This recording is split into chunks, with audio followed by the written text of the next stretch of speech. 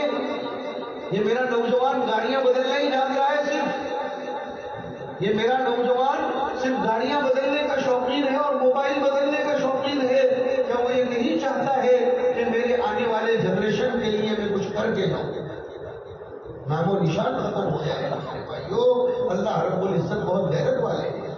بیٹھو اس مسئلے پر سوچو کہ ہمارے پاس تو اربوں خربوں روپے ہیں، وہ جا کہاں ہے؟ وہ کہاں جا رہے ہیں؟ دوسری قوموں سے سبق لو، میمن برادری سے سبق لو۔ میمن برادری آپ لوگوں کے مقابلے میں تو بہت کم ہے، لیکن ویل آرگنائز ورلڈ فیڈریشن ان کا چلتا ہے۔ دوسری قوموں سے سبق لو اور اپنے آپ کو اس طرح ڈیولپ کرو، اس طرح ڈیولپ کرو کہ دنیا سے مر جاؤ تو برسہ برس بیت جائے لیکن دنیا یاد کرتی رہے۔ ایک فارسی کے شاعر نے کہا ہے، ہرگز نمیرت آنکھ دلش زندہ شد و عشق سبت است بر جرید اے عالم دوام ماں، کہ وہ آدمی کبھی نہیں مرے گا جس نے اللہ کے عشق میں اپنے دل کی بھٹی کو جلایا ہوگا۔ وہ تو جاتے جاتے یہ کہہ کر جائے گا میں مٹی کے نیچے جا رہا ہوں، لیکن صفحہ ہستی پر قیامت تک میرے کارنامے میرا نام بھول کے رہے۔ بھلے سرکار میں میرا مرن داخلہ بنے گا لیکن خدا کے یہاں میرا جنم داخلہ بنے گا۔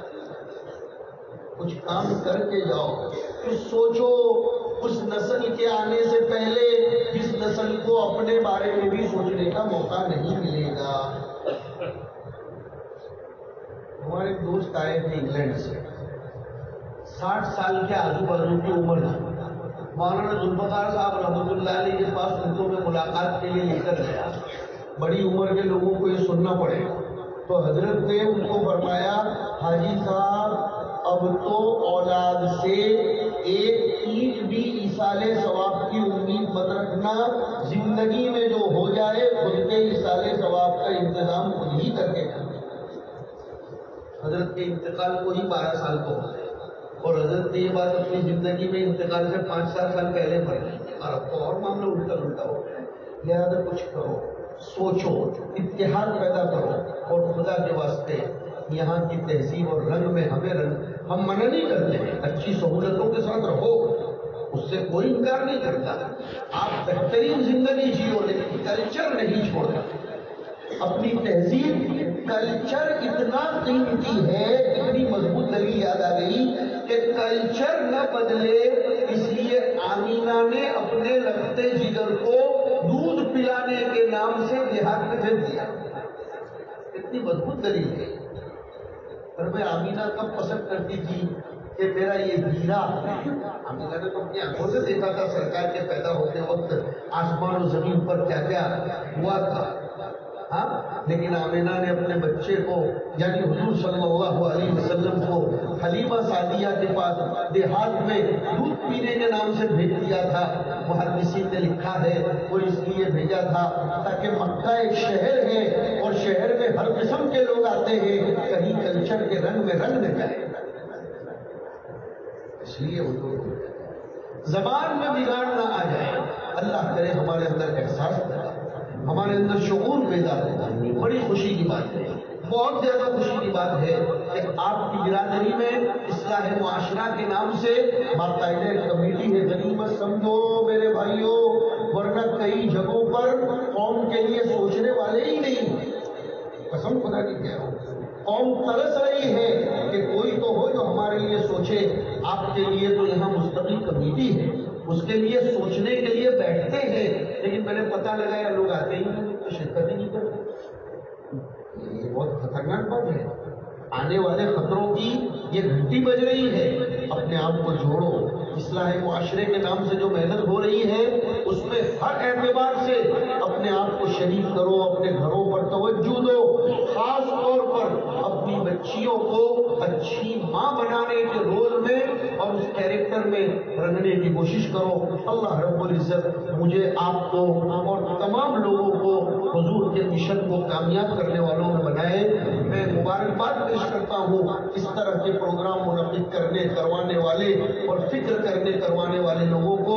اللہ تعالیٰ اس کو مزید پروان چڑھاتا رہے، لیکن یہ یہ بیان آپ نے جو سنا ہے وہ مزہ لینے کے لیے نہیں سنا ہو تو اچھا ہے، ورنہ میرا بھی ستیاناش آپ کا بھی۔ 1.5 گھنٹے تک دوائیں کھا کھا کر بولنے کے باوجود میرا بھی ستیاناش اور آپ کا بھی ستیاناش۔ خالی اتنا کہتے ہیں کہ کم نہیں چلے گا، بہت بھارے بیان، بہت بھارے پر ہو جائے بیان، لیکن ہماری کون سی کمزوری کو بتایا گیا ہے اور اب ہمیں کیا کرنا ہے اس کے لیے سوچنا تو پڑے گا، تاکہ ہماری قوم، ہماری برادری، ہماری ملت یہ کام کی بنے اور ملک میں ہم ترقی کے ساتھ چلتے رہیں۔ وصلی اللہ وسلم علی نبینا و مولانا محمد وعلی آلہ و اصحابہ اجمعین۔ جوان بچوں، ماشاءاللہ جب کتنے اچھی بات مولانا کہہ رہے ہیں کہ جوان بچوں کی تعلیم کے اعتبار سے عشاء کے بعد مسجد میں باقاعدہ نظام ہے، تو جو جوان بچے ہیں انہیں اس میں خوشی خوشی شرکت کرنی چاہیے۔